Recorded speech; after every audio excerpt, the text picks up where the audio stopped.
আজকে আমরা যে গোপন খবরের ভিত্তিতে আসি আমরা সেই সংবাদ হয়েছে আমরা প্রথমে 7টার থেকে অভিযান চালাই।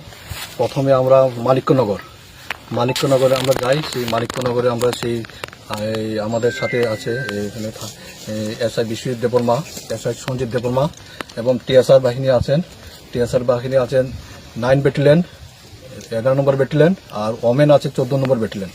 আমরা এইভাবে এই পুরো স্টাফ নিয়ে টিএসআর ওমেন স্টাফ নিয়ে আমরা এই মানিক্যনগরে কাটিং করি প্রথম। এরপর নেক্সটে আমরা পাশেই রুকিয়া, সেই রুকিয়াতে সেইভাবে আমরা অভিযান চালাই, গাঁজা কাটিং করি এবং গাঁজার কাটিংয়ের সঙ্গে সঙ্গে আমরা সেইভাবে সেটা আমরা পুড়িয়ে দিই। পুড়িয়ে দেওয়ার পরে তারপরে আবার আমরা এখানে আসি পাশানিয়া। বর্তমানে আমি পাশানিতে আসি, পাশানিয়াতে আমরা কাটিং করি। পাশানিয়াতে কাটিং করে আমরা সেইভাবে আমরা জ্বালিয়ে দিয়েছি এখন। এটা আমরা ভবিষ্যতে যাই থাকবে। আনুমানিক আমরা সেই 1,45,000 এটা হবে গাঁজা আমরা কেটেছি। স্যার বাজার মূল্য কত হতে পারে? বাজার মূল্যে অ্যাপ্রক্স আপনি ধরে নিন, যদি হয় প্রতি কেজি যদি 2,000 হয় সেইভাবে আপনি হিসাব করে নিন, সেটাই হবে।